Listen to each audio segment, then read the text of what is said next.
Top 10 des VE d'occasion qui se vendent le mieux en France. Oh, une Zoé sur des bornes rapides, j'aime bien, alors qu'elle n'est pas trop adaptée à ça, mais bon. 50 kW, on le rappelle. Alors, chiffre du deuxième trimestre, au total, 39 872 unités se sont écoulées en France entre avril et juin. C'est bien mieux qu'en 2024 à la même période.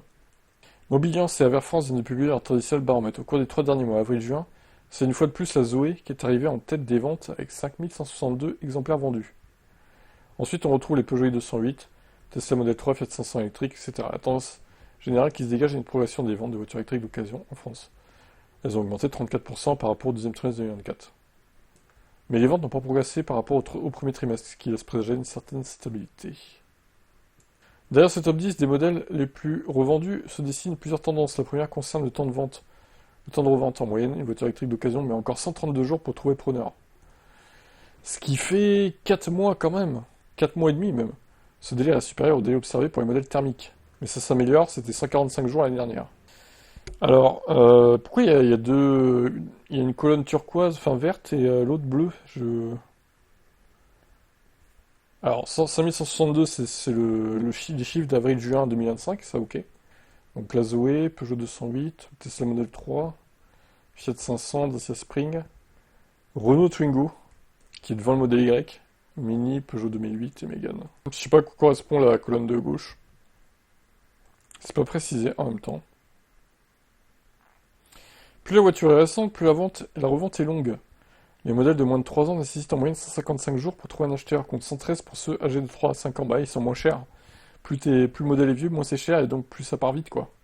Les petites sedaines comme la Fiat 500 ou la Twingo continuent de se revendre plus lentement que leurs équivalents thermiques. Et les SUV s'en sortent mieux, 109 jours en moyenne, même si le Kona est le véhicule qui met le plus de temps à se vendre, 217 jours. Oh, putain la vache. Pourtant, c'est une bonne voiture, hein.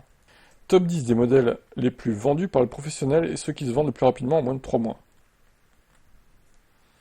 Renault Zoé, 53 jours, 51, 46, 45, 51, Kia Niro, 47,3. Bah, le Kia Niro se vend assez vite, au final. Mais moi, je comprends pas un truc, pourquoi on nous parle de 50 jours dans le tableau, et là, on nous parle de 100, 110, 115, 155, 109, 113. Il y a un truc qui cloche là, dans cet article. Il y a des données un peu bizarres, hein.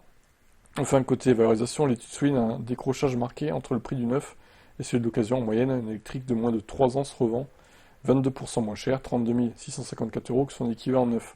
La Twingo voit par exemple son prix chuter de 41% pour s'échanger autour de 14 000 euros, avec 19 000 km en moyenne. Enfin, en même temps, la Twingo, elle est dépassée, quoi. Enfin, elle a même pas 200 bornes d'autonomie. Qu'est-ce que tu veux faire avec ça, quoi? Je trouve que 14 000 euros, c'est un peu cher pour ce que c'est, d'ailleurs, hein. Franchement, entre une Twingo et une nouvelle Spring avec le V2L, il n'y a pas beaucoup d'écart et je préfère la Spring à la limite, quoi. Les voitures thermiques résistent mieux, elles ne perdent que 15% de leur valeur, hein. Ouais, bah, c'est pas étonnant. Bon voilà, ça vaut ce que ça vaut ce tableau, il y a des données...